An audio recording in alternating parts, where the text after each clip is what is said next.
If you like dogs, and if you like learning how to like train dogs and just, overall be a better dog owner, love it. Love it, love it, love it. Okay, and yes, I have not eaten. So if you don't like watching people eat, then come back.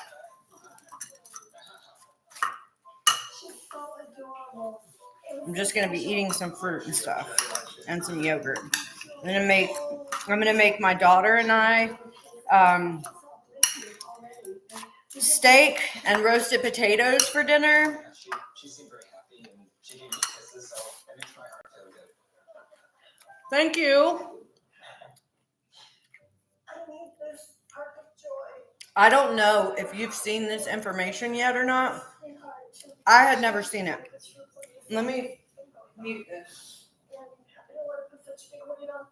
I don't know how I missed this information either. Thank you so much, Kaz. I don't know how I missed this information. Oh, I gotta take this out of my ear. Hey, Hippie Nana. So that you can actually hear it. Okay. So apparently this was information that was given during Nicholas's trial. Okay. And this is internet search results that Gypsy did. Gypsy was the one searching this stuff up. Site that is down or doesn't exist. So bondagetape.com was the site that was attempted to be visited, but did you hear that? Down or did not exist at that bondagetape.com. And that's March 10th of 2015, or May 10th of 2015.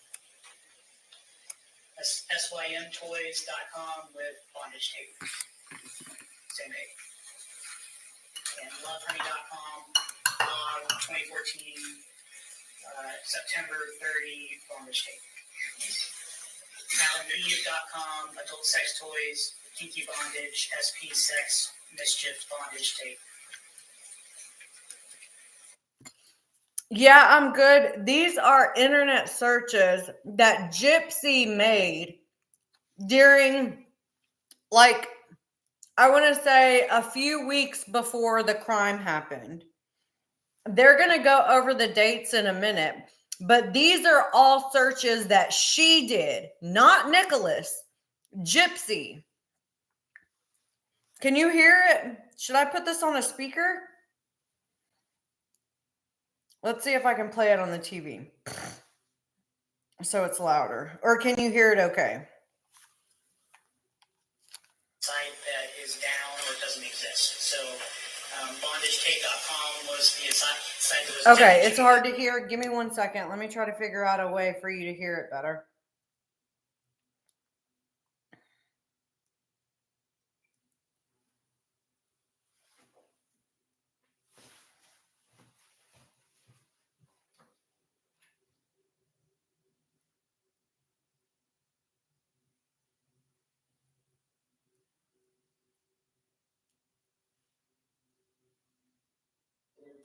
But it was either down or did not exist at that time.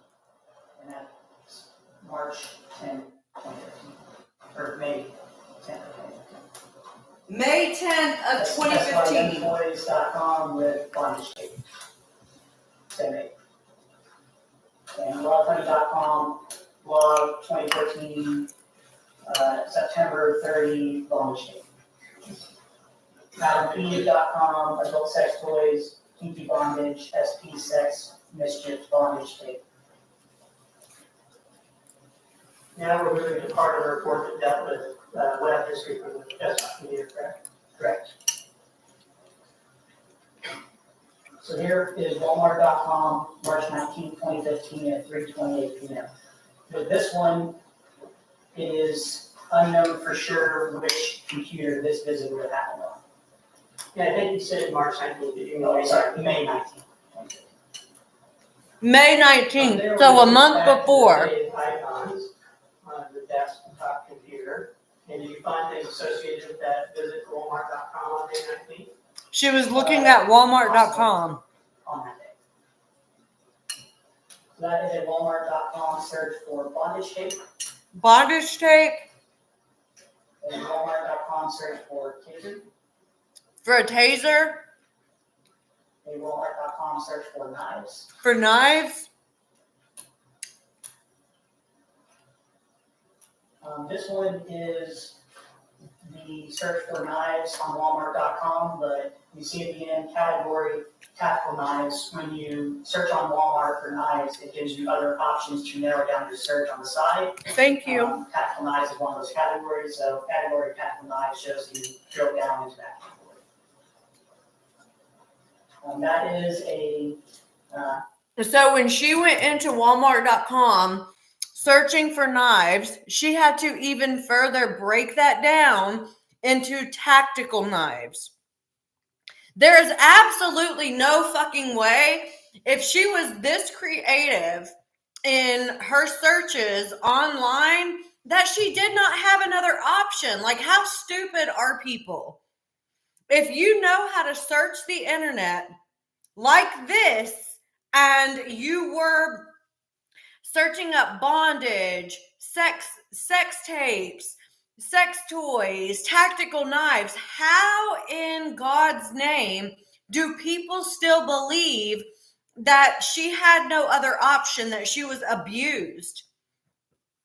It's so far removed from reality that, like, these people who still believe her need to have their heads checked, because, like, the evidence is there.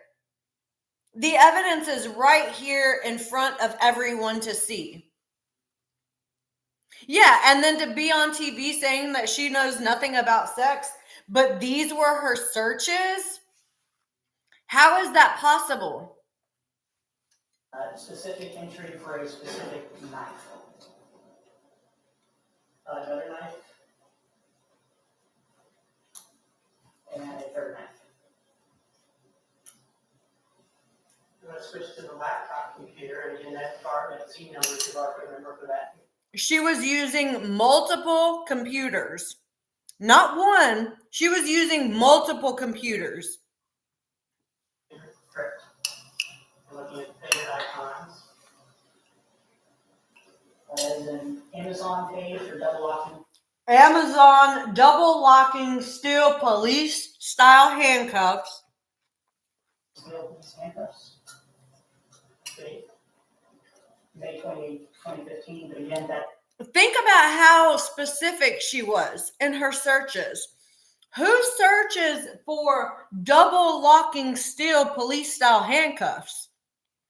I wouldn't even have searched for something like that. I would have just searched for police style handcuffs, not double locking. Who thinks of that? That's what I'm saying. She is dangerous. Just shows that Amazon was visited at that time. There's no guarantee it's that specific website that was visited. And eBay.com, that is a search for tasers. And the rest of these underneath that, they also have eBay searches for tasers, just with a small part of the search shown. Yes. Taser, search for taser, a search for taser gun. That's specific listing for a guard dog, 65 million volt stun gun. Stun guns, guard dogs. Now back to the desktop web history. Greyhound bus tickets. Visit on May 31st, 2015 to Greyhound.com, specifically a page of tickets and travel. May 31st, 2015, that's the single one. Then a visit for a page on baggage information, and then a PDF on their prohibited items list. That is a visit on June 3rd, 2015 to filmingcops.com/cases handcuffed girl to death. Handcuffing a girl to death. Correct. Did you hear that? Filmingcops.com/tases handcuffed girl to DEATH. She is sadistic. She likes watching people be tortured. I think that was what the fetish was. She wanted to see her mother be tortured. That's what she gets off of.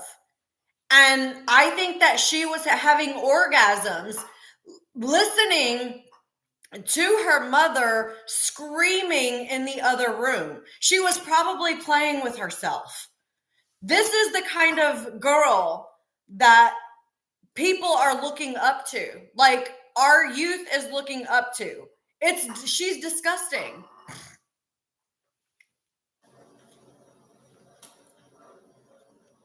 Another visit to greyhound.com. With that specific one, we want to know exactly which device that was on. June 7th, 2015. Correct. And then on June 8th, 2015 at 7:46 a.m., a visit to taxifarefinder.com. She's looking up how to find taxis. She's looking up Greyhound. If you were so sheltered, if you were so abused, how would you even know? How would you even know what to look for and what to find? You remember when they showed videos of Jordan Turpin, like trying to find the police? She had no idea how to even talk to the police. Yes, Rachel, we are. She had no idea how to even communicate with the police that she needed help. That's how far removed she was from society. A short while later, a specific search for what was his address to the bus station in Milwaukee. She was planning for his address to the bus station in Milwaukee.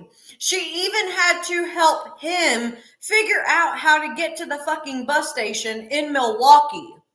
This girl was the one who did everything for Nicholas as well. Because he wouldn't have known how to do this for himself. She did it for him. I'm going to the laptop web history. Taxi Fare Finder, June 8th of 2015 at 7:46 a.m. And this is an example of one that was probably transferred during the scene. That's the exact same one on the other, but there was more detail on the other. That is June 9th, 2015 at 1:40 p.m. And that is the webpage for the Days Inn in Springfield, I-34. She was the one who booked the hotel room. All of that there is consistent with logging into the hotel Wi-Fi of the Days Inn in Springfield, I-44. And that was June 9th. And she was the one who was logging in to the Days Inn Wi-Fi when they got checked in. She was the one doing it. 2015 at 5:42 p.m. If I understand you correctly, so like when I go to the hotel and I check in, I want to get on the Wi-Fi, turn on my computer, and when I do that, the first thing I have to do before I can go to Google or Amazon or whatever is I have to log in to the Tiffany, I have said for the longest time that I believe Gypsy stole her mother's identity and was using Dee Dee's information, posing as Dee Dee, applying for all of these charities and donations. I don't think it was actually Dee Dee, not in the later years. I believe from 2011 to 2015, I believe it was Gypsy pretending to be Dee Dee and applying for all of the things. Because remember, Gypsy was the one who said that she didn't tell her mother that she could walk until 2011. Now, if that's true, I don't know. Her mom probably knew that she had some muscle mass, some tone in her legs. Who knows? Dee Dee is not here to tell us what the fuck happened. But if it is true that Dee Dee didn't know that Gypsy could walk, whenever Gypsy finally did tell her that she could walk in 2011, when everything else happened, the two other attempts on Dee Dee's life. Thank you so much for the gifts. The 2 other attempts on Dee Dee's life, her running away to go with Dan, like all these other things, it's possible that Dee Dee was like, I'm no longer like interested in, pretending that, you're sick or whatever. And it's possible that Gypsy was the one who was applying for everything to continue to get the charity. I believe. Hotels, Wi-Fi system. Yeah, most places require you to do that.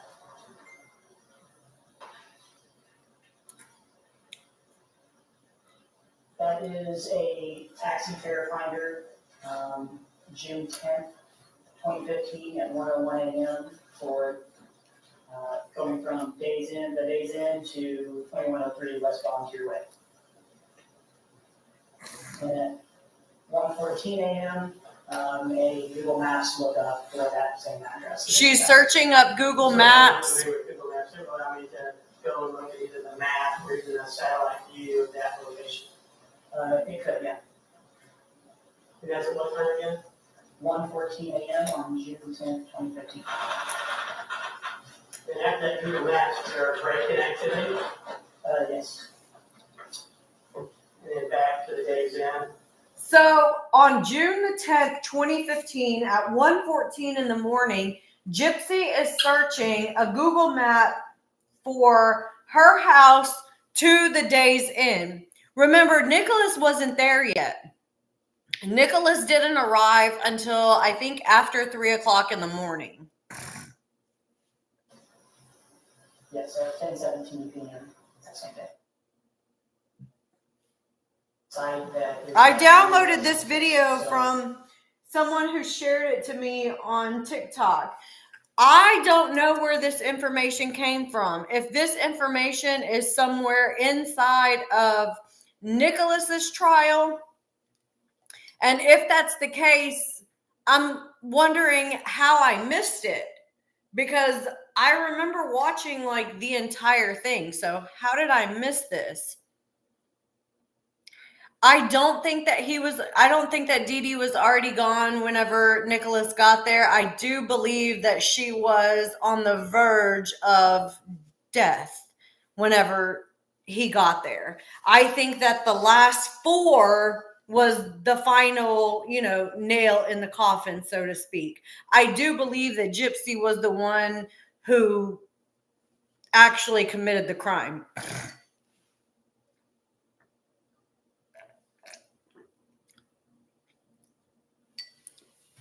Hold on, I want to see what you had to say.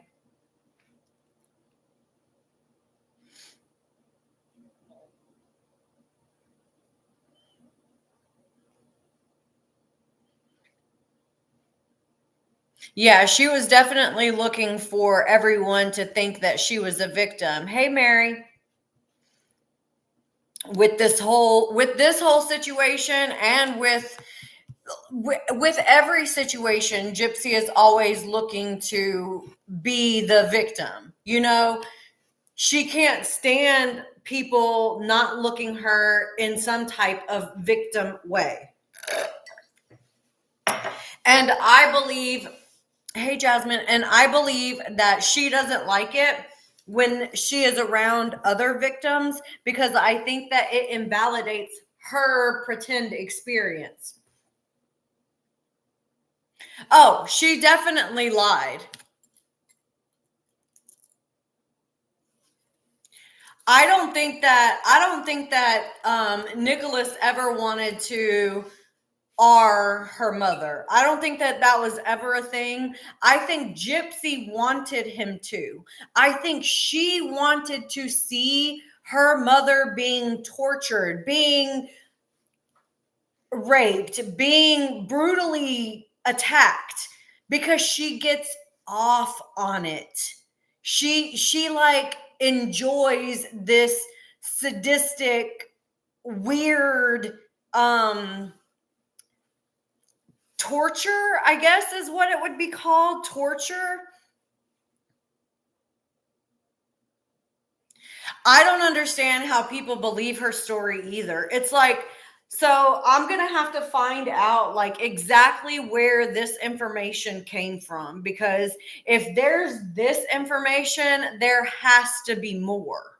There has to be more context about all of her internet searches, because Becca Scoops even said that she had access to some of her searches and that she was searching weird things like this online. So if Becca Scoop was able to get access, then there has to be a way to grab access to all of her internet search history, like leading up to the crime.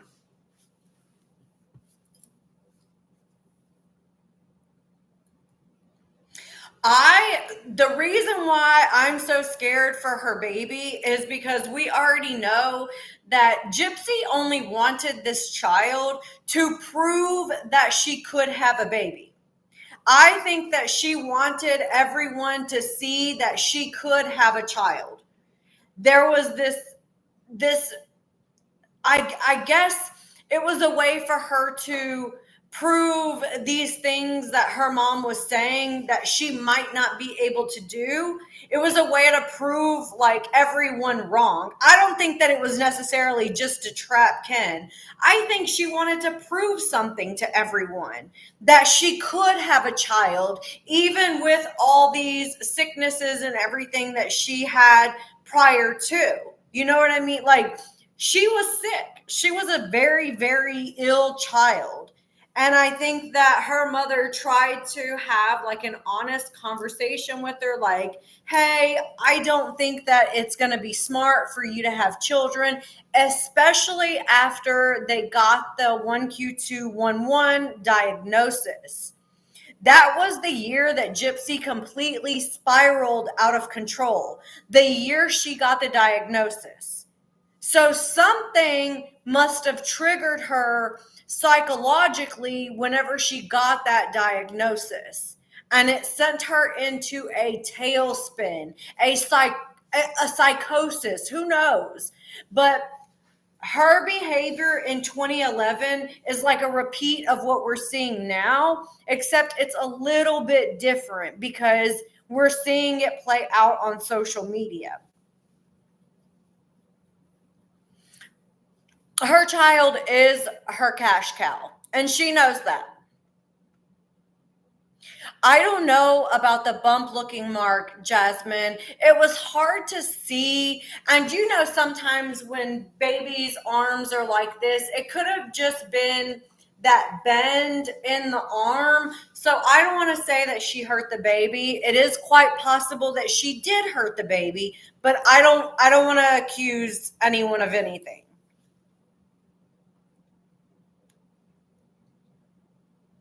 Gypsy has a spending problem.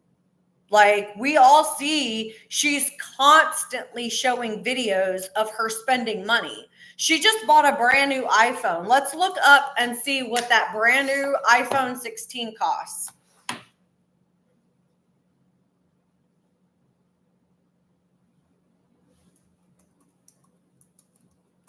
And she got the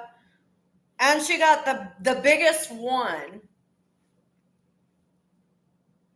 So if she got, I don't know why I'm so itchy, you guys. Let's see.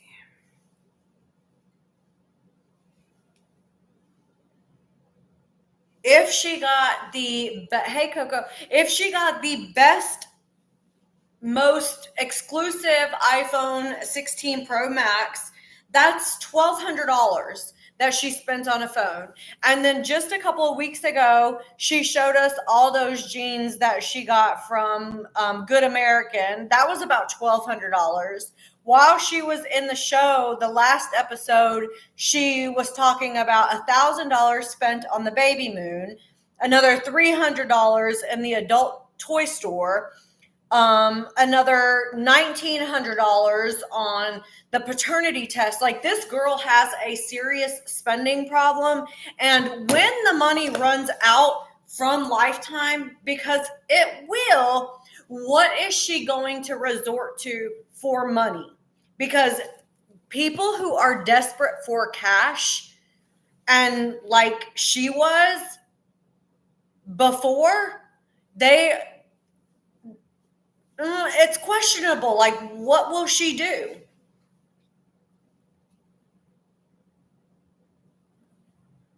Yeah, but Gypsy is only concerned about Gypsy. Gypsy does not care about anyone else besides herself. And I don't even think that she really cares about herself either. I also want to show this video that I found the other day. I thought it was also very interesting because Gypsy, the other night on the show, Gypsy was saying how her mother was not a good mother and there wasn't much that she was going to take from her mother as far as parenting because her mother wasn't that great of a parent, blah, blah, blah, blah, blah. She's not too classy for OF Chris, and we all know that. Hey, Natalie, but look, watch this. Let's go through her many iconic costumes. Look at all the costumes that Gypsy wore. Gypsy devoured each look, starting with her as Cinderella, which she met Prince Charming in and wore to the movies to see the live-action Cinderella remake in March 2015, an occasion recreated in the 2019 miniseries The Act, which added white gloves in one episode.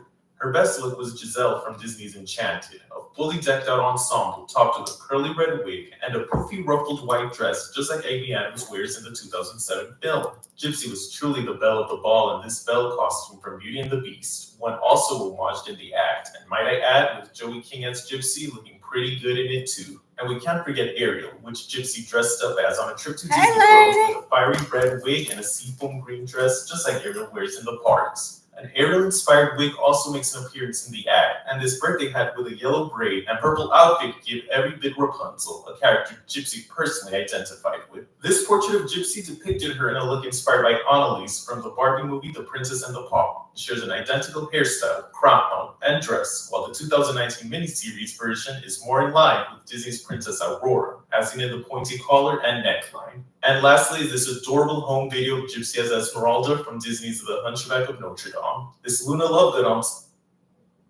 ensemble and Minnie Mouse with Minnie herself. I hope Gypsy can finally be free to live her life. She was dressing up as other princess characters for her entire life. Like literally her entire life. Her mother did everything for her. And for her to have a negative word to say about her mother is a huge slap in the fucking face. Like, she has villainized her mother so much. Hey, Precious. She has villainized her mother so much. And for me, it's like, you took her life. Let her be. Like, stop talking about her. If you can make your own path in this world, hey, Fancy, if you can make your own path in this world, make your own path in this world, but stop using your mother's name and your mother's murder to carve your path for you. Like, nobody knows who Gypsy is because of Gypsy. Everybody knows who Gypsy is because of what the fuck she did to her mother, to Dee Dee. Dee Dee is the reason why Gypsy has everything that she has, even to this day. And she wants to have a bad word to say about her? Like, she's a fucking bitch. Everybody says, oh, Gypsy's so sweet. Oh, Gypsy's so sweet. No, the fuck she's not. She's a terrorist. She's a horrible human being. She's not a good person. Inside and out, to her core, she is a fucking psychopath, a sociopath, somebody who needs help.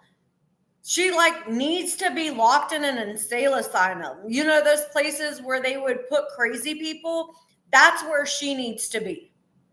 Because out here in society, she's fucking dangerous. She is extremely charming, but if you think about it, most sociopaths and narcissists are very charming when you meet them at first. They are.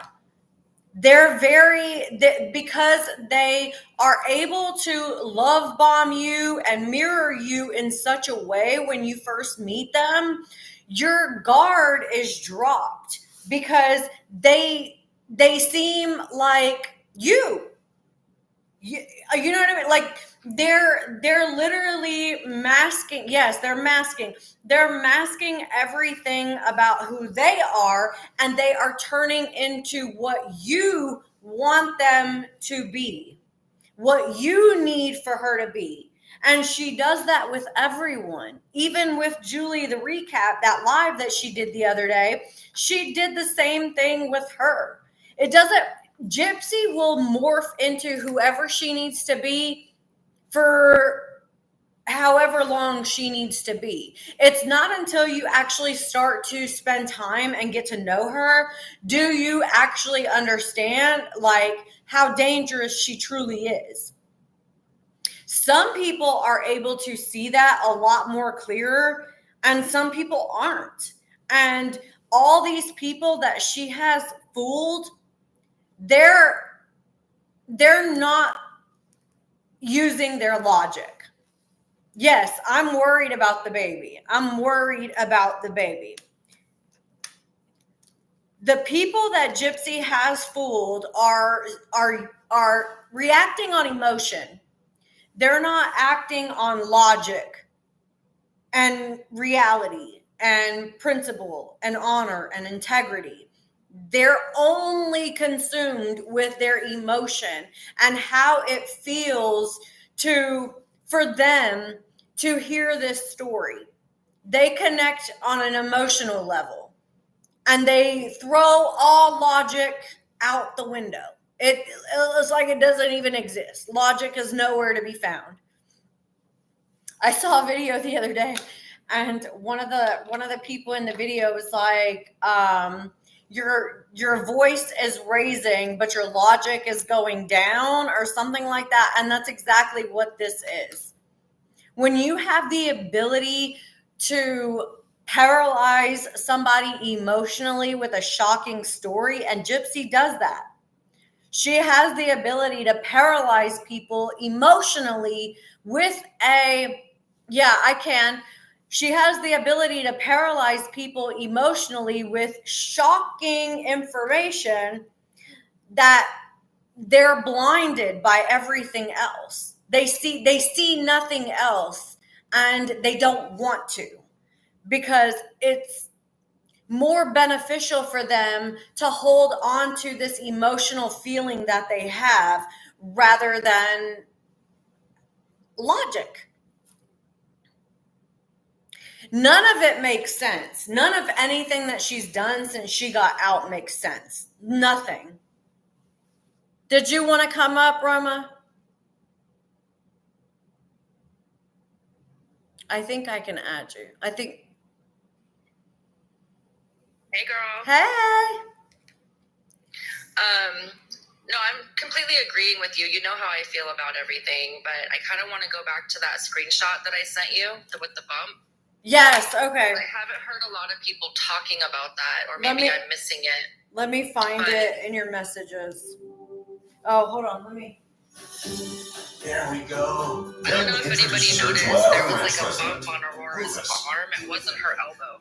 Y'all, that video wouldn't play very loud. I had to turn my volume all the way up. That video was not very loud at all. Okay, here it is. I found it.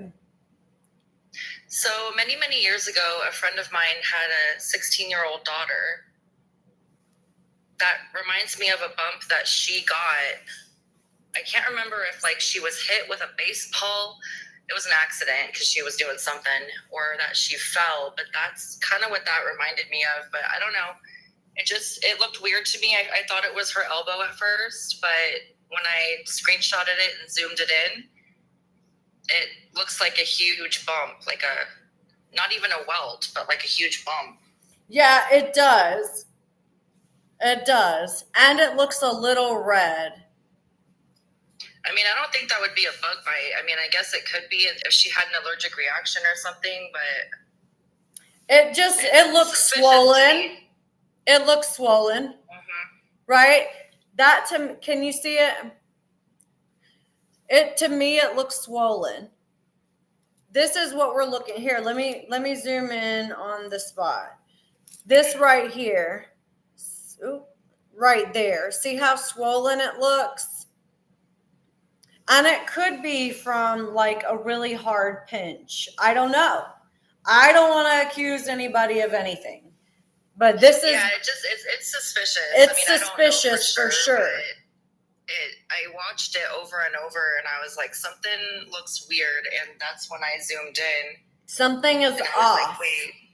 Well, because I thought maybe her skin was bunching up, maybe. Yeah, maybe but if you think about how our arm folds like this, and look at it from the side view, but even with the side view, it still looks swollen. It doesn't look natural. Right. And you know, yeah. I'm not going to go with rumors and stuff. I'm not going to say it's this or that, but it is weird. I think that they have nanny cams, Mad Cajun. I think that she has a camera in the house. I think that there's actually more than one camera in the house. But it would be a lot of footage for him to go back and watch. The arm is just bent. It is bent. Jenny, but look at how swollen it looks.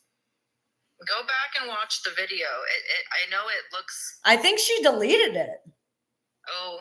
She was getting a lot of backlash from that video. So I believe it's videos that had absolutely nothing to do with her baby. And then 2 hours after Ken posts a video about him just looking out at the ocean. He wasn't even on the beach. He was just looking out at the ocean.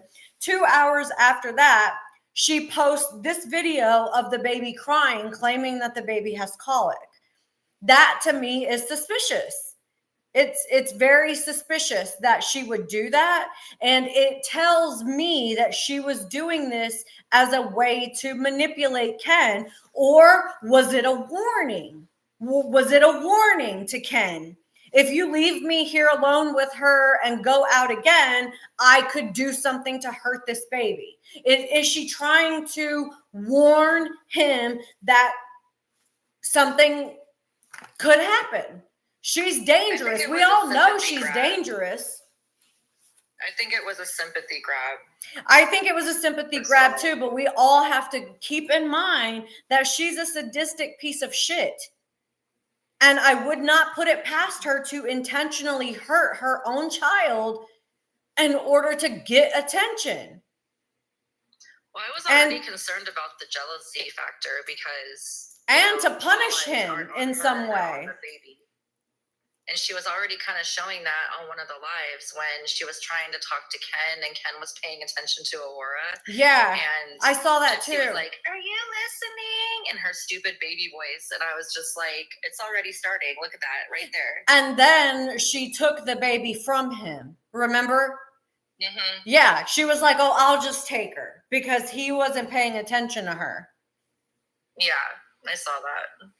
Fancy wanted to come up too. Let's see what she has to say. Oh, she was agreeing that it was looked like a bump. I was wondering what she was thinking about it. Hey, Fancy. Hey, lady. In my opinion, this all really looks more like she is the one that has the malingering or the Munchausen or whatever it is. Yes. And with that, and that's why I think that the experts have mixed this up with Munchausen syndrome by proxy. And if they had actually looked at the records, I think they would have realized it's not. And that it's her that's the problem. And if that is the case, even as a victim of MBP, they should not have caregiver, duties. They shouldn't. They tell them that they shouldn't because they're so ingrained. It is ingrained. She does not even know she's doing it. Like, seriously, it is that ingrained. To her, it's just what she's doing. She doesn't understand. And so if you think about that, yeah, I can see this going over to Aurora, and that's why I've been concerned about her the whole time. Yeah, I can see it too. I can see, because in Gypsy's book, she claims herself that she would get, or that, well, she doesn't really say her, but for me, anytime that I see Gypsy speaking about someone else, I always assume that she's projecting her own feelings onto them. And so she made a statement about how whenever the cat was getting attention, that her mom would get jealous or whatever. And I think that Gypsy, her mom would use the cat to make her jealous. Yeah, I don't think that was true. I think Gypsy was jealous anytime Dee Dee gave attention to anyone else but Gypsy. Thank you, Karen. And that's the problem. She doesn't realize that that's what she's craving, and that she's the only, that that's what she is doing. I don't think she even knows it. I really don't. I think that she is delusional, and I think that she just does not have any basis in reality whatsoever. I don't think it's concerning. It's just really concerning. This little girl is going to grow up, and I just don't. There's not a good life for her in any of this. And not at all. Her life is completely doomed. Yeah. And it doesn't matter if Gypsy gets offline right now, her daughter is still going to have a hard time. But we all know that Gypsy's not going to get offline. She's not going to do the right thing. Right. I mean, short of her leaving and going somewhere where people don't recognize her, and changing her name, marrying Kat or whatever, and maybe not being a Gypsy, maybe being, Sarah, whatever. Short of her doing that, Aurora is never going to have a normal life. Never. She's just not. She is Gypsy Rose Blanchard's daughter, and that's what she's been saddled with. You saddled your daughter with that. Like, it's really upsetting. It's upsetting because she had the ability to not bring a child into this chaos, and she chose to do it anyway. Yeah. For her own selfish and then reasons. Complain about it. Yeah. Have the nerve to sit there and complain about it. She doesn't say anything great about being a mother. She's No. like, oh my God. So today, the biggest thing was that Aurora smiled for 20 minutes. No, there's nothing. There's no, I love being a mom so much because I get these little kisses. No, all you get is, it's exhausting. I needed a night out. How dare you judge me? Like, Right. Dude, you don't want to be a mom. No, she won't. And then she looks really awkward every time she's holding the baby. Like, I know the baby is moms are recoiling awkward, from but it her. shouldn't be that awkward. No, especially not after 4 freaking months. I Exactly. don't think the baby likes her at all. No, she recoils every time she tries to freaking touch her. I think she's scared of her. I think she's scared of her. Not in like an eerie, creepy, scared kind of way, but you know how when I had kids and they were little like that, anytime they got near somebody whose energy was a little off, they would cry, and then I would have to, take them back and hold them. That's what I'm getting from this situation. I'm getting that her energy is totally off, and the baby just does not care for her. No, like you saw the baby interacting with Christy versus a few minutes later interacting with Gypsy. Right. The baby was fine. She was happy. She's cooing in Christy's lap, they're playing and everything. Then Gypsy puts her in that Moby wrap for no reason whatsoever. I don't understand. I literally don't understand why no one will help her. No one will guide her. They're just allowing her to continue to live in this delusional la land. And now there's a child. I think they're scared. I think that they're scared of her. However, in the big picture, if Rod, Christy, Mia, Ken, if everyone stood together and said, we're not going to allow you to do this, and this, and had some sort of an intervention and actually followed through with what the fuck they're saying. And if she does this, that, or the third, they'll take the baby away. Yeah. Like, I agree. That's what needs to happen. But Christy loves the drama too much. Christy loves all of this way too much. Christy to get is that. the She drama. does. That's the whole thing people miss. There's I not believe just that too. drama and Christy's involved. No. Yeah. Christy is the creator of the drama and always has been. Yep, I believe that too. Fancy, I've always believed that Gypsy is thriving on. I lived it. Yeah, Gypsy is thriving on Christy's toxicity. Uh-huh. Like they thrive off of each other. Mhm. And whenever Gypsy isn't getting enough attention, Christy will create drama so that they can go back and forth and juggle the attention off of each other because they love it. I think that's what's happening with certain people's sources too. I think it's all just to cause talk and drama and gossip. Everyone is saying the same thing that we are, that Aurora seems scared of Gypsy. Oh, and Ken needs to be careful with Parker too, because she's been bitching about that dog hair You can, nonstop. that's one Yeah. of the things. If they have it, it's a caregiving for any living thing. Is that what? Yeah, you need to keep an eye on that dog. At all. Are you talking about the sociopathy? With if she really did live the life that she's saying of the Munchausen by proxy, she shouldn't be caring for anyone. Right. If she personally has it, which seems more likely to me and everybody else at this point, then she shouldn't be caring for anyone. Right. They're not even supposed to. Louisa Lasher told me they never, ever try to push for reunification in a Munchausen by proxy situation because it'll never get better. The family is groomed. Everybody is conditioned to this.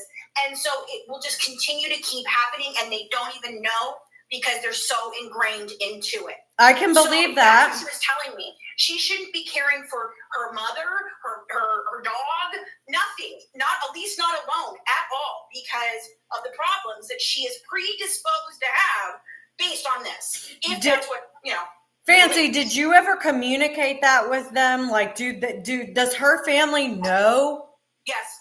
And what did they say about that? Were they receptive they to? They ignore it. They ignore everything. Okay. Anybody who tries to tell them, hey, something's not good here. Maybe you guys should, I don't know, look at this. Like, that's why she got mad at Dr. Phil. Dr. Phil was going to send in a therapist for her. And that was going to be, I tried to do the same thing. She turned me down too. But yeah, Dr. Phil was going to send in a therapist for her, not him, a therapist, a licensed therapist and everything. And the reason that she turned him down was because he came out and spoke about Ken and her's relationship the first time and that she was too toxic to be in a relationship at that time and that she had done no work to actually make herself a better person in what she'd been through to be emotionally available to be in a relationship with him. Well, that's and true. Immediately she hated Dr. Phil after that and she wouldn't take his help and she didn't.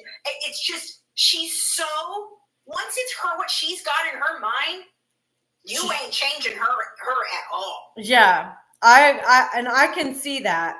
I can see that anytime someone tries to hold her accountable, it's seen as a direct attack rather than the help that it is, the concern that it is. It's seen as a personal attack. And I know that dealing with the narcissists that I've had to deal with in my own life, I know that that's the behavior because I've lived that behavior too. Right. If you go back and you actually read the article that I did with Tori and In Touch about being concerned about her and Ken getting married in prison and all of that, if you go back and read it, you're going to look at it and go, wow, that's people who actually give a shit about her talking. Yeah. And we were trying to be really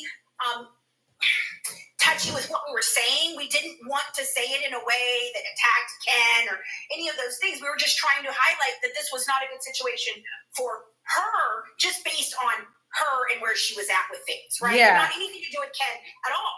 I don't like Ken personally, but this article we stuck to just how concerning it was that she's getting married in prison and she doesn't ever lived a life and all that stuff. That is literally why she can't stand me. I'm obviously thinking that she also can't stand me because I started asking too many questions. But that article, she lost her noodle. That's the article that she called and threatened me and said the last person who got in my way is dead. Because I dared to speak out in concern for her. Do you have those articles, or is there a way for me to look them up? Yeah, you can. If you Google Fancy Maselli In Touch magazine, you'll get all my articles with them. I even did an 8-part series debunking the act, and I need to go back and leave comments to explain that, hey, some of the things I said, not true. You know? Yeah. So, but like the phone call with Nicholas, between Dee Dee and Nicholas, they swore to me it never happened. No, that didn't happen. The act made that up. It absolutely happened. It's in the fucking FOIA. I haven't gotten that far, so Man.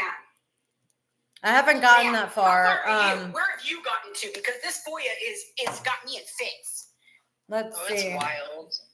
I mean, the juror selection and all of that alone should have granted him A new trial.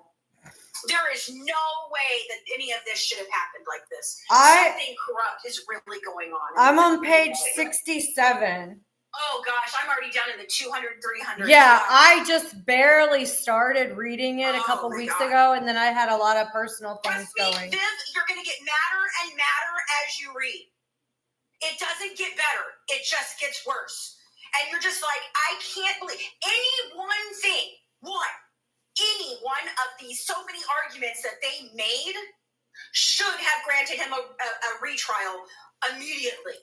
And it's just so abhorrent how badly and poorly this was handled. And again, I say, you do not have to believe that Nicholas is innocent or deserves to be out to believe that he needed to have a fair trial, because if he doesn't get a fair trial, who does? Exactly. He did not get a fair trial at all. Nope, not at all. Not even a little bit. So I Gypsy didn't know all that was going on. Right? Gypsy is trolling my YouTube live, you guys. Who? Gypsy. Oh, what's up, girl? Hey, girl. How you been? Do you want to give me a call and I'll interview you? Yeah, she's trolling. Ew. I'll interview you just like I interviewed Daddy. It'll be Oh. fine. I won't get mad or anything. That whole comment where Rod was like, the story is whatever they'll pay for. Ooh. Yeah. It is. Because it doesn't matter what's true. It matters what people will believe. I'm like, well, on that happy note, I think I'm done here with you, Rod. Right. The thing is, do you know how much these media people would actually make if they spilled the truth, actually did their research and spilled the truth? Yeah. They would make a lot more money than anyone is making right now. Absolutely. If they told the truth. Right. Because the truth is even more deranged than the story. Well, Yeah. it does. And I'm going to tell you what, here's the deal, is there are now, I believe, more people against her than for her anymore. I really, truly Oh, believe. Viv, she can't watch your TikTok live. She blocked you. Right. That's why she's on YouTube. Sorry, Fancy. I didn't mean to interrupt. That's why she's on YouTube watching it. Somebody must have told her. Somebody must have told her that I was on. Oh, come on, Gypsy. Join the party. Come on. And we've already been on for like an hour, so. That's funny. Yeah, everyone who wants the link to this FOIA, I can put it in a Google Doc and share it. If you send me a DM, I can share it with you that way. I'm also putting it on my Patreon in the free section. Okay, cool. So if you already have, like, if you're already following Fancy on Patreon, you can find it there also. Yeah. Which is good because I Not think just the in more everybody's places, the more places this information is, the easier access it is for everyone. Yeah, this is not a gatekeeping thing. Like literally, no creator should be gatekeeping any of this. We Right. should all be putting it out as much as we can. Because the more this is people it. that get access to this information, the closer the truth is to actually being exposed. Yeah. Well, I'm about to pop up with a lot of content on it.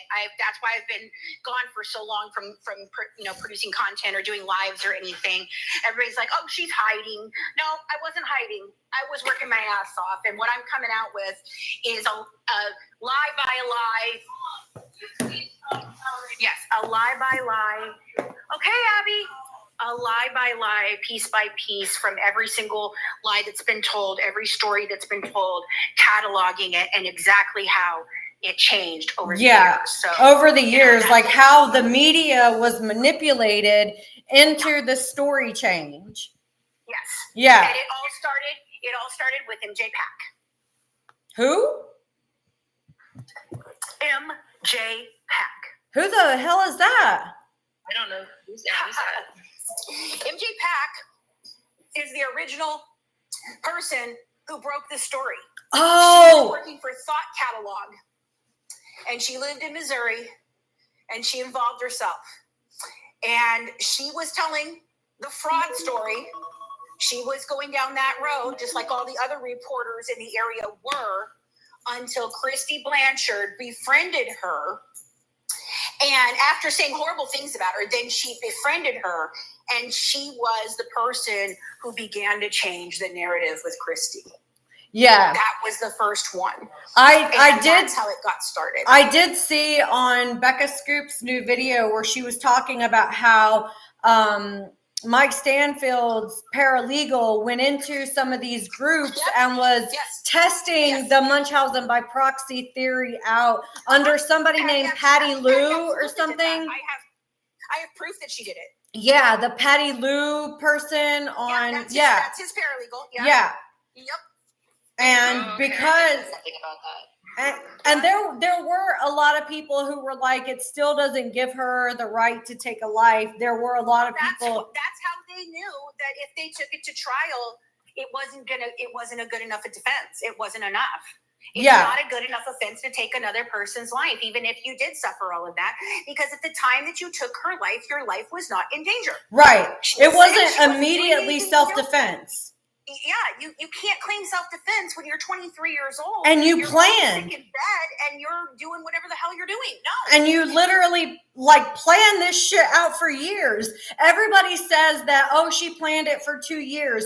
No, she tried it the first time in 2011, which means that she was thinking about unaliving her mother for 4 years before it actually came to manifestation. Right. That's a long time to want somebody dead. How wonderful a mother she is, and oh, my sweet honey, and oh, yeah, all that. Meanwhile, she's plotting her mother's death. And she didn't just try one time in 2011. She tried 2 times in 2011. Yeah. I don't know if there's details about the first time, but I do know that now it's been confirmed that it was March and June of 2011. So she tried twice. That means she had murder in her heart from 2011 on. And the reason that makes sense to me is because I truly believe the diagnosis of the 1Q21.1 is what caused her to have a complete and utter psychotic break. Yes, I believe that too. I was talking about that before you came on, that the finding out this information about the 1Q2.11 was what broke. Yes, that's the cause for the psychotic break. Right. Because she could no longer pretend that it was all a lie. Yeah. I'm not saying that they weren't scamming people, regular people or whatever, or, kind of pushing the charity bid or anything like that. But what it showed her was that her mother was right, that she wasn't going to have a normal life and that she would never just be normal. And I think that's what caused it. And I think Dee Dee would never allow her to pretend or be delusional that she's not sick. I think that's the thing. That makes sense. And Christy and Rod are willing to. Yeah, they allow her to be delusional and pretend like she doesn't have anything wrong with her. Wrong with her. They encourage it. Yeah. You know, the thing is that I can't understand why that's even their narrative, because if you want to go with the Munchausen by proxy narrative, then it would stand to reason that you would then discuss all the things that she has mentally and how bad it effed her up and how her mother did that to her. But Right. that's not what they do. That would have been a better story. It would have. You know, and that wasn't, and you have to remember, none of this was actually Gypsy's plan. Gypsy's plan, and she laid it out for you in the interrogation, was my mom and my boyfriend didn't get along. They were fighting. My mother threw me out. I called my boyfriend to come get me, and instead he said, we're going to murder that bitch tonight. Like, that's the whole thing. And I didn't know, and I tried to stop him. I tried to grab the knife from him. Oh, really? I thought you were in the bathroom hiding over the cat box. No? Shaving your hoo-ha? No? Oh, okay. So that's the whole thing. That was her whole setup. Mom didn't like boyfriend. Boyfriend didn't like mom. And he unalived her, and I had no way of knowing. And now I'm so glad that you guys have found him because he can get the help that he needs. But that's not true, because there's evidence that her and Nick actually got along. Yeah, exactly. Didn't lied Dee about Dee that take to one me. of the photos? They lied. That was Yes. one of the specific things they lied to me about was the Dee Dee conversation with Nicholas. When the act came out, I specifically asked, did Dee Dee ever speak to Nicholas? And they were like, oh, God, no. Heavens, no. No. Blah, blah, blah. Nope. No. You lied right there. And why? Why lie about that? So what if Nick talked to her? You know? No, it doesn't really go with the storyline, I guess. That's exactly it. And that's what happens because their storyline is so messed up, they don't have a real story.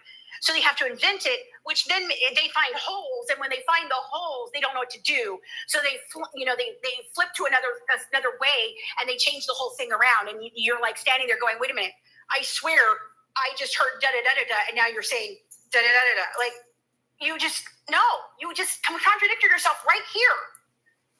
It's There's very something frustrating. about Mike being her publicist now. There's got to be that's not ethical. Yeah. At all. That has to be against some sort of like ethical, Because you can't tell me he moral. doesn't have to do with her parole and people, her getting away with shit all the time. Right.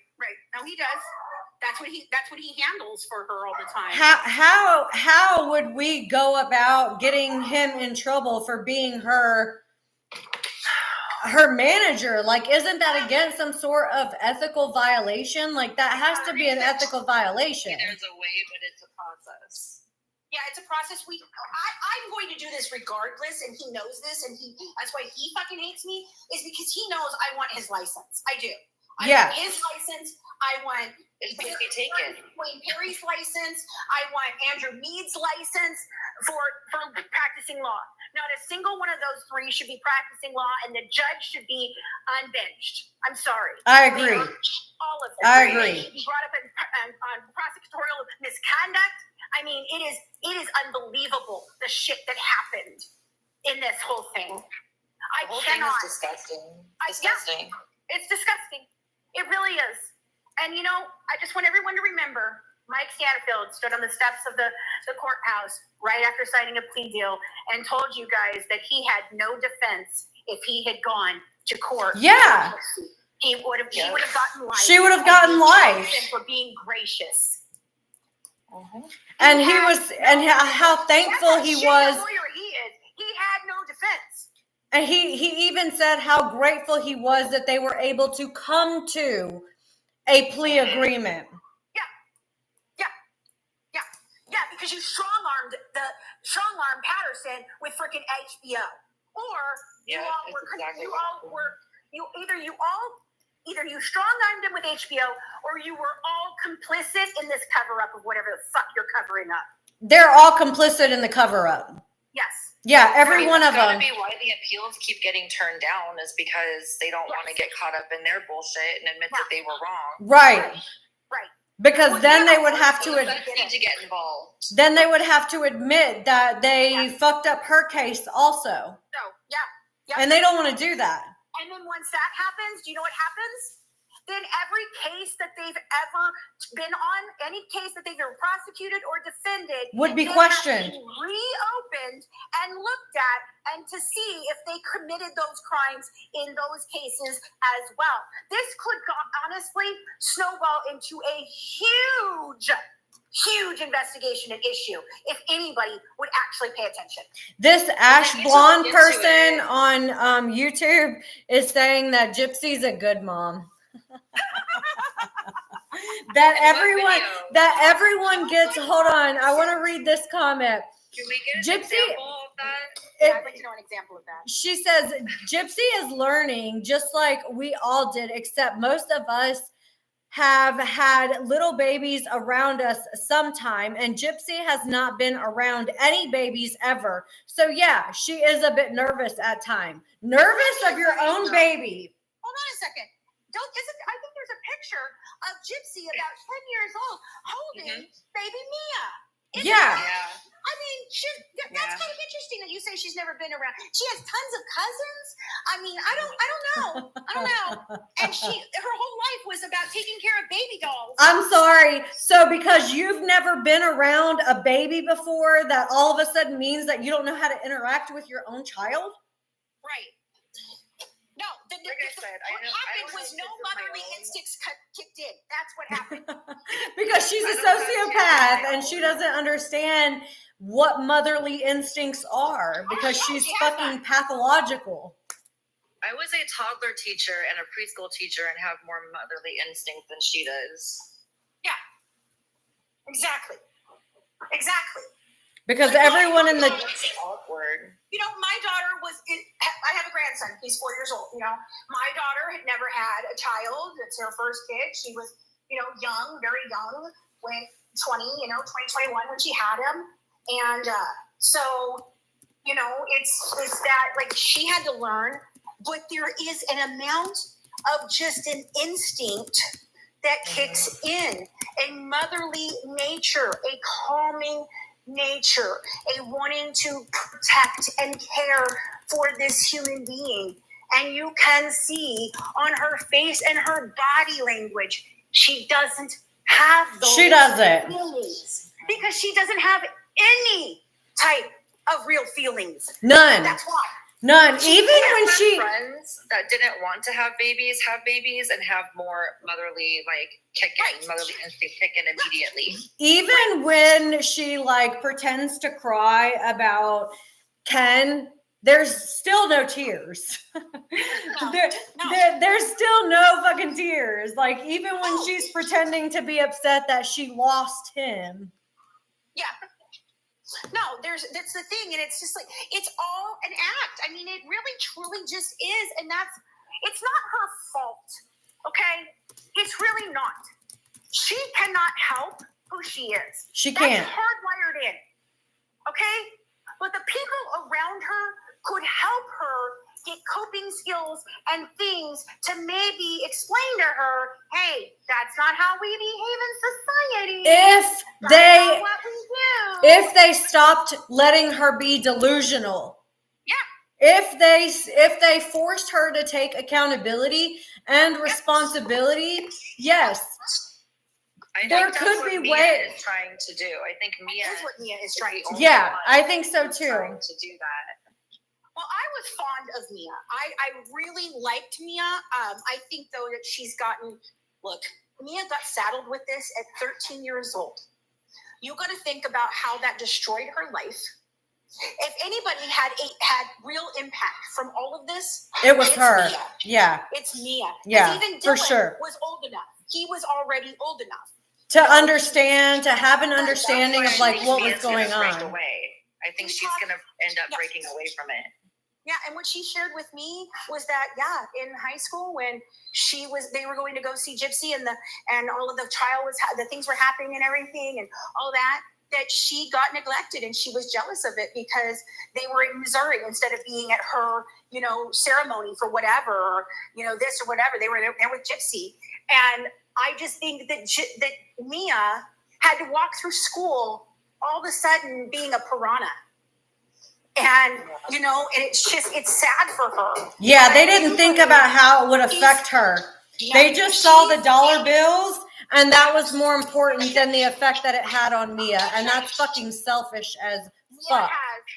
Mia has alcohol problems.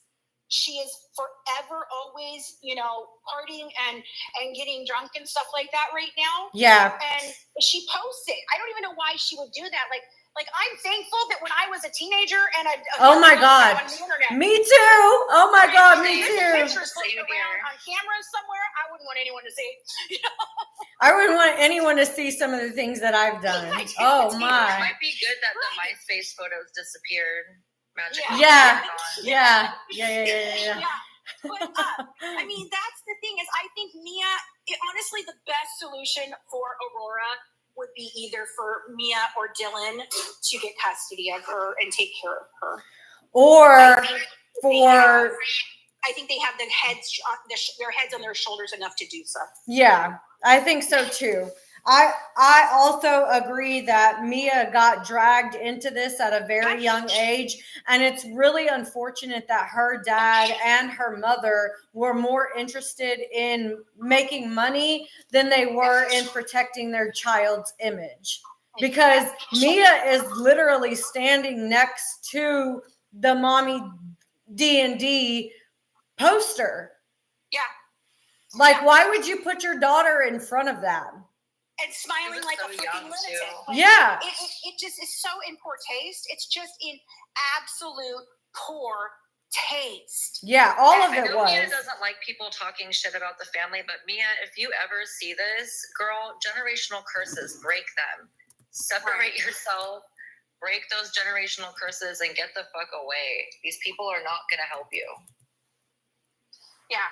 No. I think she's already seeing it. Yeah, I think so. I think that Mia is going through a period of extreme reflection right now. I think so too. I think her mother, conned her into doing the reality show. She was only 18 at the time when she signed to do it. So she still believed all the bullshit that Gypsy and her mother were putting in to her head about the situation. Hold on. So they've been under contract with Lifetime for the past 5 years, basically? Is that what you're saying? For a while. Probably longer. It's 2019, yes. Wow. Yes. That's why they pushed me out. That's why they did it. And then so that was when Melissa Moore started shopping it. So they were on a contract with her for shopping the show. And then in 2022, I believe, is when Rachel messaged me, which is Rachel's her ex-best friend, and told me I was absolutely right about everything, that it was all about money, that Gypsy had not finished her GED like she claimed. Oh, she didn't? No, she at that time, I don't know if she has now, but at the time that this was going on, she was telling me that. She's like, no, it's all for publicity. It's all this, it's all that, and it's all Christy doing all of this all the time. Gypsy doesn't even want to do half of this shit. And I was like, yeah, I'm aware. And then she tells me they got a $16,000 advance on the series itself, not the book. Now the book gets their own advances, and every single thing got an advance. I want you to understand that. So the one advance that we know happened is a $16,000 advance for remodeling their home so that they could have a space for Gypsy to come into and do the show. Yeah. Because they didn't have a room. I've been in their house. There was not a room for Gypsy because there was a room for Mia. There was a room for them. That was it. It didn't have guest bedrooms and things like that. It's a very small house. Yeah, I can tell it's a small house. Yes, and they had just added on a brand new bathroom. Like they had just redone their entire bathroom, and they added on to where their bedroom was and all this stuff before they get this advancement. They were already doing that when I was down there in 2017. They were preparing for the money to start coming in. Yes. Yeah. Yeah. Yeah. Yep. And I didn't bring it Where's back. this Belinda I got chick? thrown under the bus. Because I'm gonna tell you what. Everybody thinks that Christy, wouldn't have stayed with me or whatever. That I was The only reason Christy left me was because I started questioning Christy about the things that she was saying. Because honestly, she didn't give a shit about what the story was, as long as she got paid. Yeah, it doesn't She matter. would pretend to be the stepmother on the outside that knew nothing, and oh my God, So she doesn't care if it makes Gypsy look horrible. She didn't give a shit. Right. She did not care, and she does not care. That's why she sits there and doesn't give a shit about Aurora looking uncomfortable with her in a movie wrap and not saying, hey, you might want to stand up with her. I don't know. Maybe get the fuck off of live. Maybe get the fuck off of live. Yeah. And actually be a parent and stop trying to showcase that you have this baby. It's not a fucking toy. Right.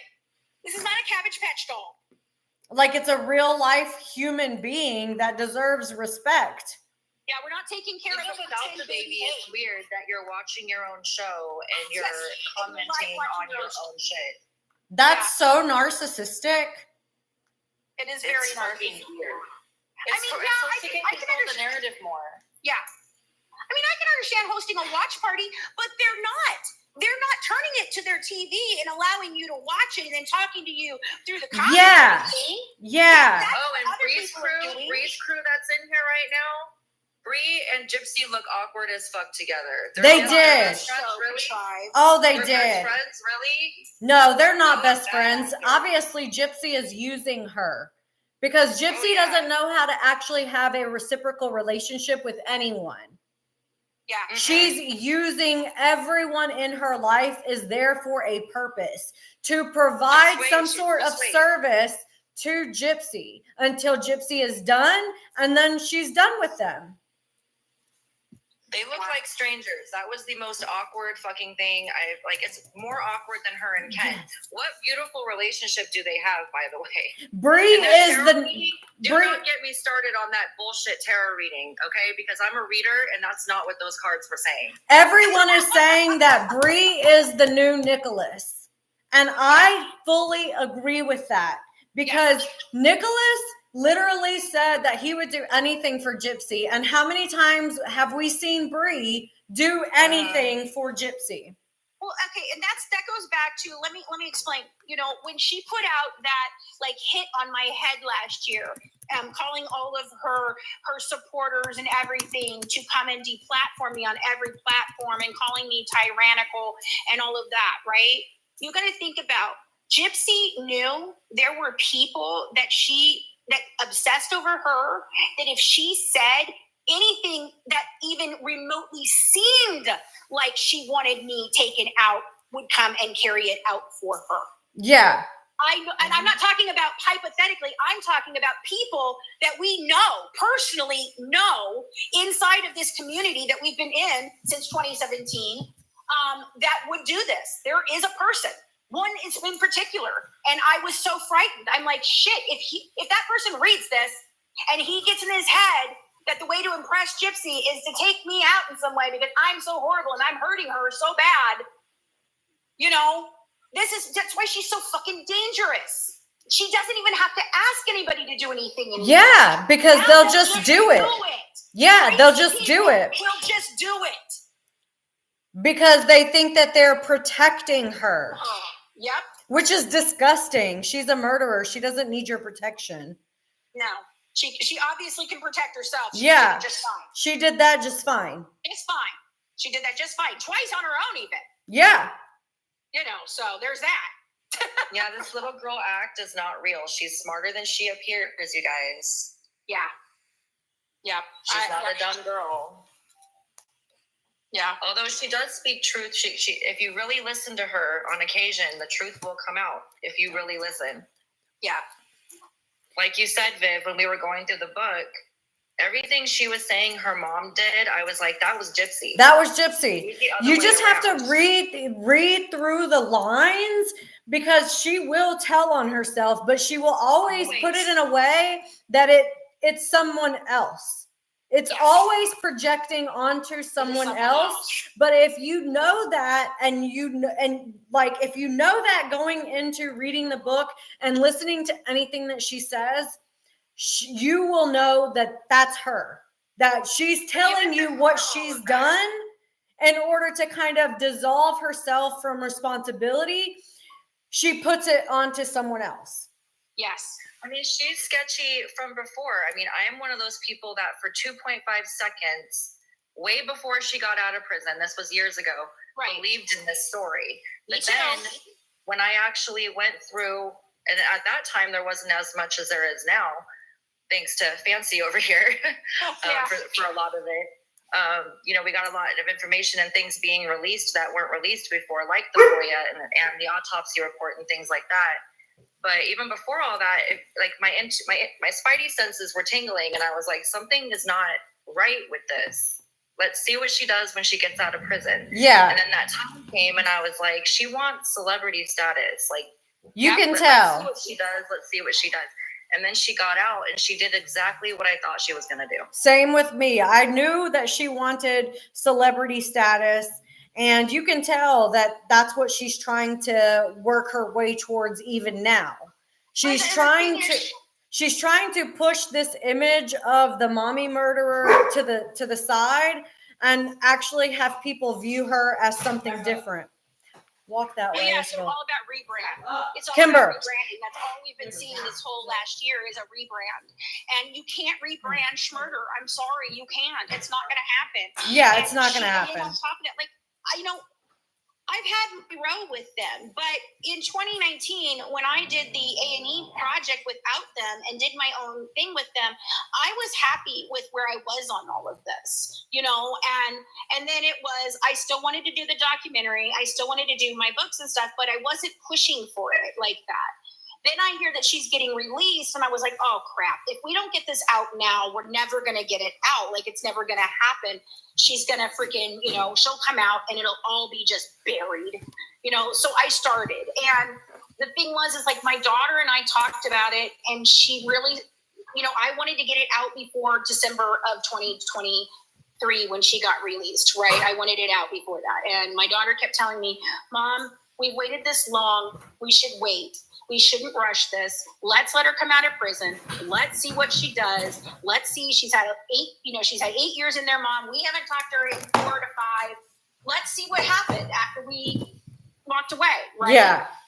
And my daughter called me within minutes of her being released, and she's like, she ain't fucking changed. Yeah, not at all. You can tell immediately. And the fact that she thinks that she has speaks volumes to her level of reality. Well, and I think it also made it much easier for people to finally listen to the words that I was saying. Because before that, they had no personal interaction with her in any way, shape, or form. You only saw the very curated, very produced person. That was all you got. You got little glimpses of her. So she can put on an act for 5 whole freaking minutes in an interview. Oh, yeah. Even an hour. Even an hour. I believe she can. I believe she's able to put on an act for at least 72 hours before the mask starts to fall. Down. Mm-hmm. She's got some passive aggressiveness on her side because that's what she's best at doing. Her fucking passive aggressive bullshit comments. Yeah. Right. And that's the thing. I'm not even sure Gypsy wanted all of this, because when I was working with her and things were going on, she didn't want to do all the interviews. She didn't want to talk to everybody. I think that she's doing this because she thinks that it's a way to get on Christy's good side. I think that she understands that there's some resentment between Christy and Gypsy because of, Dee Dee being Gypsy's mom and everything. And I think this is a way for Gypsy to kind of appease Christy and for her to be like, I'm on your side, not my mom's. I'm on your side. You can trust me, kind of thing. Yeah, I agree with that. And I also think that Christy pushed this, Christy, just like they're claiming that Dee Dee did, pushing her out there in the spotlight all the time and the charity functions and all of that. Christy did nothing but the same thing, And Rod and Gypsy both asked Christy to stop. They're like, no more interviews, nothing, no comment, nothing. And she wouldn't stop. And then when they got so angry, Rod literally threatened to leave her over it. Oh, wow. That's when she told me, I need you to be the PR person. I need you to do these interviews. And I was willing to do so because we were promoting a project, So I took over that role. I didn't care.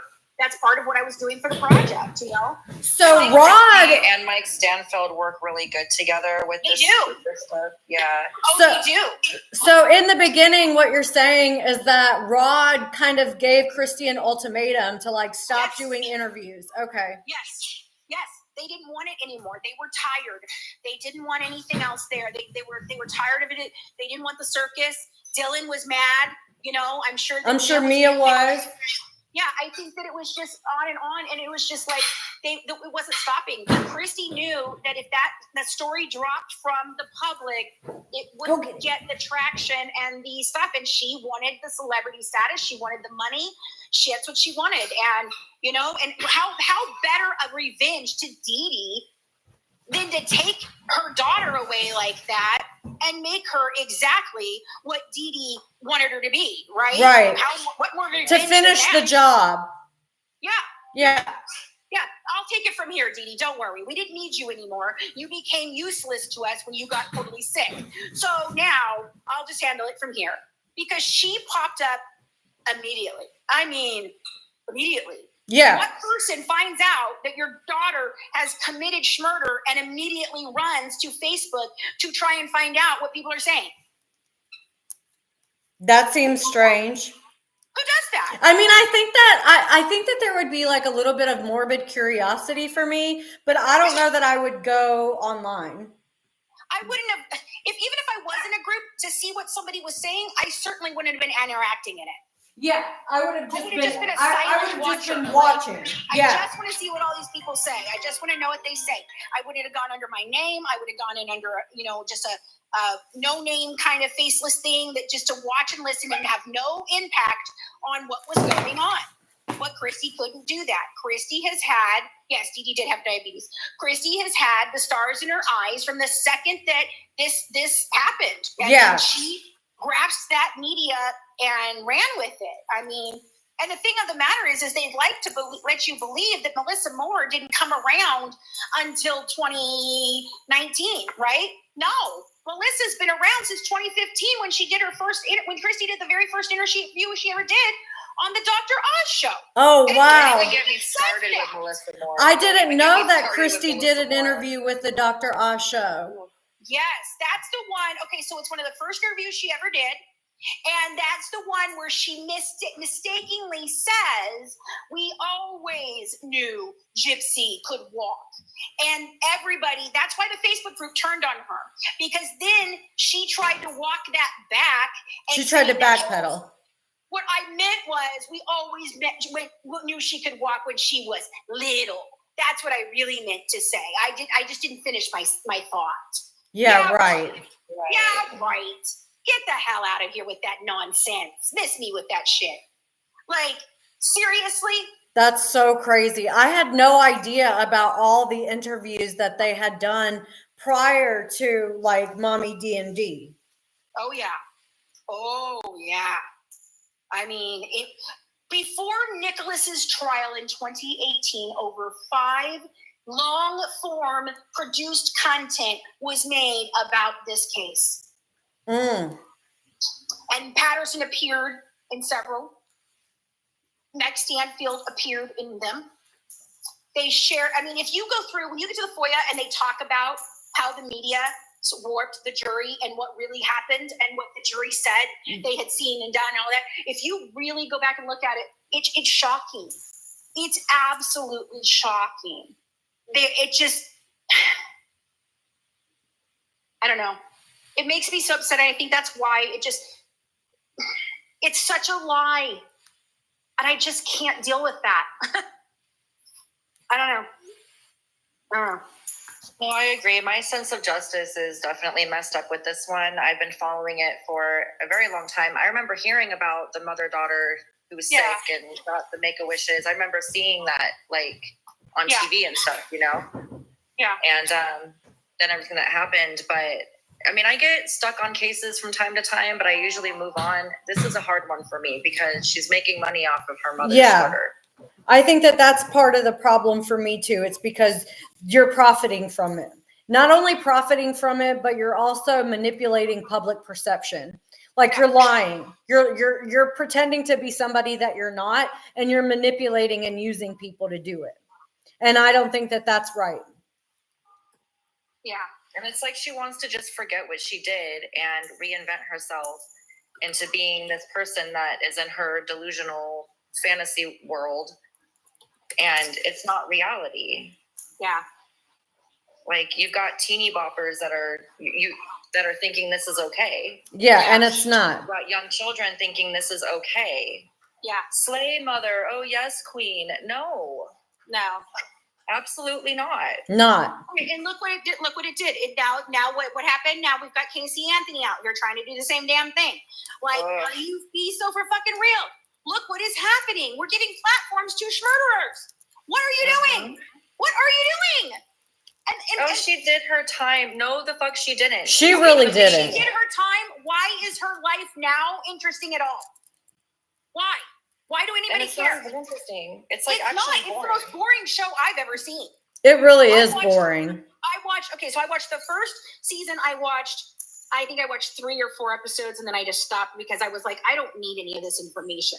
Like, I don't want to participate in supporting her or Lifetime, so I don't need this information. So my team watched it, and if anything came up, you know, they'd tell me, hey, whatever, blah, blah, blah, and send me a clip, you know, because I just didn't want to do it. I don't have any need to report on her life these days. I don't care about that. You know, but, oh shit, I lost my train of thought. Damn it. I don't know.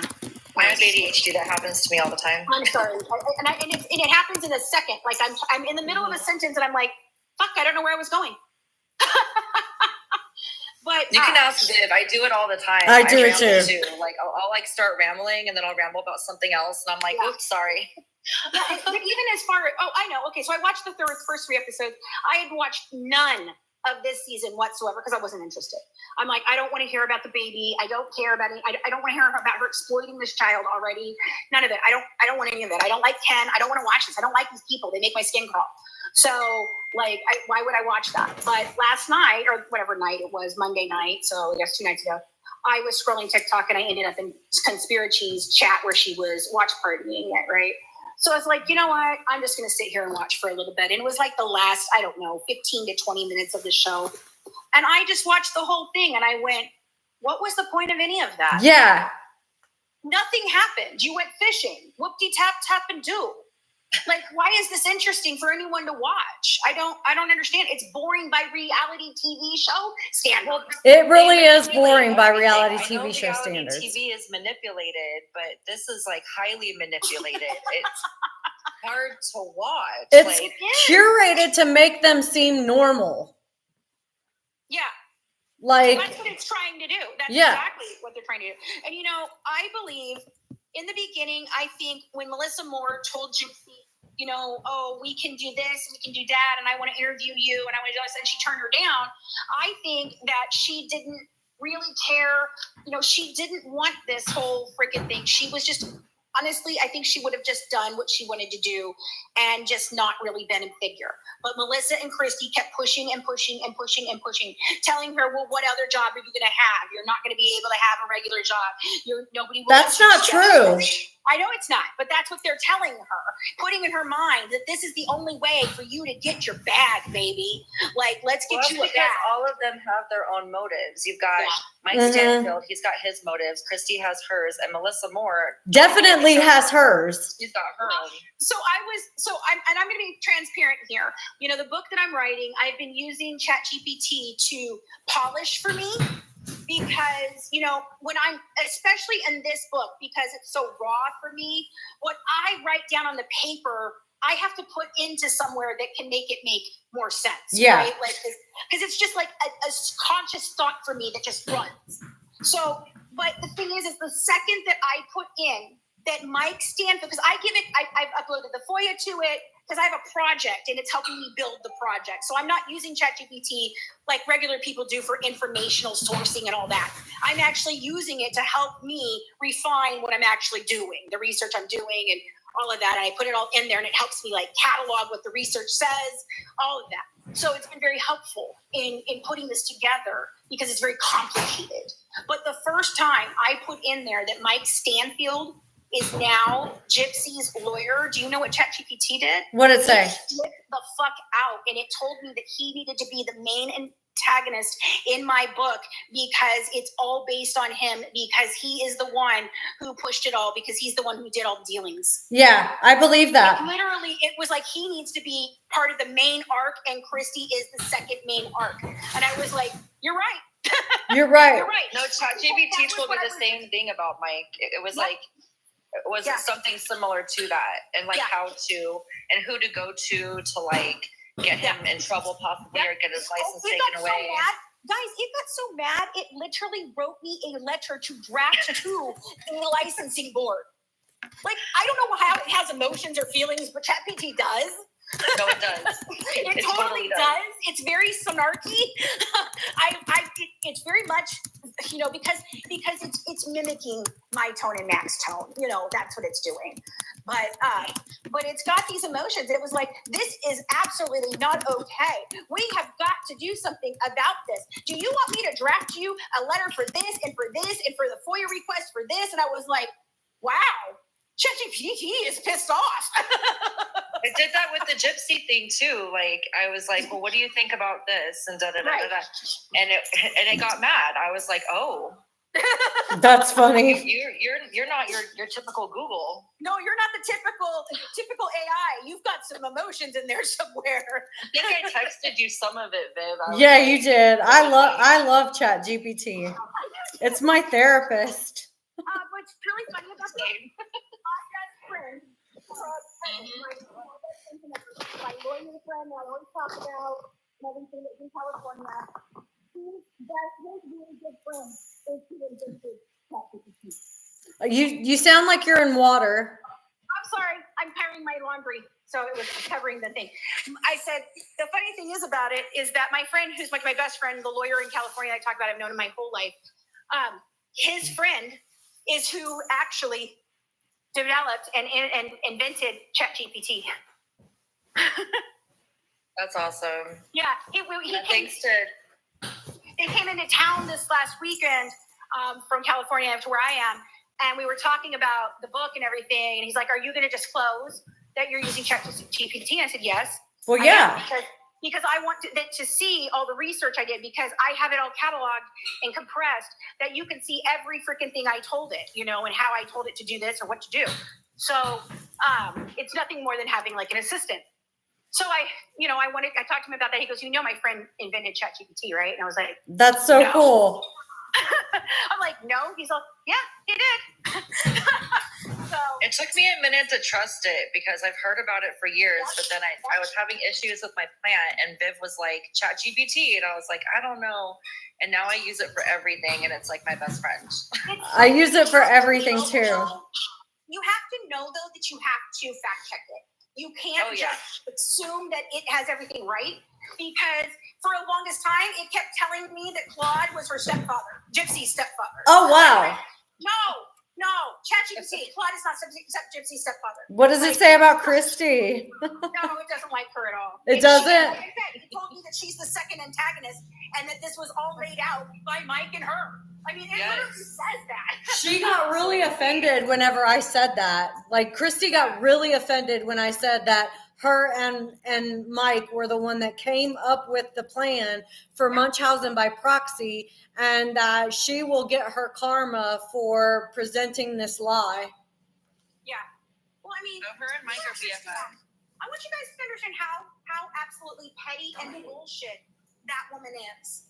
So when the whole thing of our breakup, our me walking away and being like, dude, I'm not doing this with you. I can't do this. was over the freaking medicine pad, the prescription pad that she swore was underneath the bed. And I'm like, I'm going to need some proof of that. I can't say that Dee Dee stole prescription pads if we don't have any proof. Yeah. Like, I'm not going to put that out there. And so she's like, look, it's right here. So she sends me the crime scene photo. And that was my first fucking hint to be like, no. If you found something that the police didn't have, you would have photographed the actual thing. Not, oh, look, it's in this little corner under the bed right here is where I found it. No, absolutely no. Sorry, but no. And that was the one thing that I called out. That was what made her mad. I called out that, and then I said that she was responsible for all the freaking interviews and doing all of this whole time, and that she was no better than Dee Dee. She was Dee Dee 2.0. Yeah. That is all I said, okay? Literally. I didn't say anything horrible about her any other way, that just she's the one that's pushing this. She's the one who is lying, and she lied about this prescription pad. She went up on Bree's panel the other day to explain what happened after that to happen. She said that she literally was so rage mad, she blacked out. Oh my God. And that's when she decided to message Natasha Cooper and tell her the lie about me cheating on my husband and having an STD. Oh my God. She's justifying it. The way she said it with Bree, because you guys have to understand why I did that, though. She literally doesn't see a problem with the fact that she did that because, Fancy said that I was Dee Dee 2.0. So it's fine that I fucking got blackout freaking rage and told a total lie about her that caused her to be bullied and harassed and stalked for over a year. That's crazy. Yeah. Neither one of them take accountability for their actions, her or Gypsy. Neither one of them do. Like, how is that an appropriate response? It's not. What she thinks it is. It just, that's the thing. I cannot get the mentality of these people. They don't have a conscience. No. I think Christy is as narcissistic as Gypsy. And I think that it feeds her ego now that she's like on television, walking the red carpet. I think it feeds her ego. And Yes. I think that she feels more important than she is. Clearly. Well, Dee Dee was the one who had to ask to be changed to a different shift than Laura May and Christy because they were harassing her. Yeah, I can believe that because of Rod, right? Yes. Yeah. Yes. They were the ones causing problems for her. She's the one that said, I need to be transferred to a different shift because I don't want to work with them anymore. And that's where that whole story about, my Miss Laura went into my mom's locker one day and she tore up the picture of me or my mom and my dad that she still had. Because she was mad that Rod had a baby with Dee Dee. Right. Yeah. I'm like, but Laura May doing that, there's no timeline in which that actually took place. That Laura actually went to her locker and tore up that photo of them being married. It had been years and years and years and years later. So how in the world would Laura May have done that? Why? How would she have gotten into your locker? Why would she care? Like, there's no point in that. That story doesn't make any sense. What does make sense is that Laura May which is Claude's, second wife, Laura May and Christy were just fucking bullies, and they had to come up with some sort of story about it. So Christy tells her this. Yeah. I don't know. You can tell that Christy's a bully. Of the story. Christy is how the story is being told. Yeah. Gypsy does not have the thought process for this shit. She doesn't. I think she's following because She's too emotional. Yeah. Too reactive. Yeah. Way too reactive and impulsive. Yeah. I think when she really wants something, she's able to really commit to a plan when she wants something, but most of the decisions that she makes are highly impulsive. Yeah. I've got 5 more minutes, you guys, and then I gotta go. Yeah. It's all sad. And honestly, The sad matter of all of this is just like Aurora, Gypsy was born an innocent child. Yep. Whether she had the evil in her already or not, or any of the things, Gypsy is who Gypsy is today because of all the people in her life that failed her. That's just it. She is. It's not her fault. It's not. But it is her conscious decision to not be better. Right. Because anyone can be better. Yeah. Because there are narcissists who get better. There are With sociopaths help. who learn. You have to acknowledge that you have a problem first. Yep. You have And she to won't want admit to that. get help. She won't admit that. I mean, Ken's all she needs for therapy, don't you know? Well, that's what she said about Ryan, too, whenever she got out. Mm-hmm. Yep. Ken doesn't seem like good therapy. Ken seems fed up and irritated all the time. Well, I mean, imagine he's trying to basically raise Gypsy and his own child at the same time. Right. The girl can't even cook eggs. Like, what kind of 33-year-old woman doesn't know how to cook eggs and decides it's a good idea to get pregnant? Yeah, she can't even take care of herself, but that was a goal to get pregnant. Sure, Yeah, like, why would you do that? It's all she's ever wanted. It's a psychosis. You're not even off of parole, but yeah, get pregnant. Yeah, and she trapped. And the funny thing is she's aware that she trapped Ken the exact same way her mother trapped Rod. She literally says it. She did? He acknowledges it. Yes. I didn't hear her say that.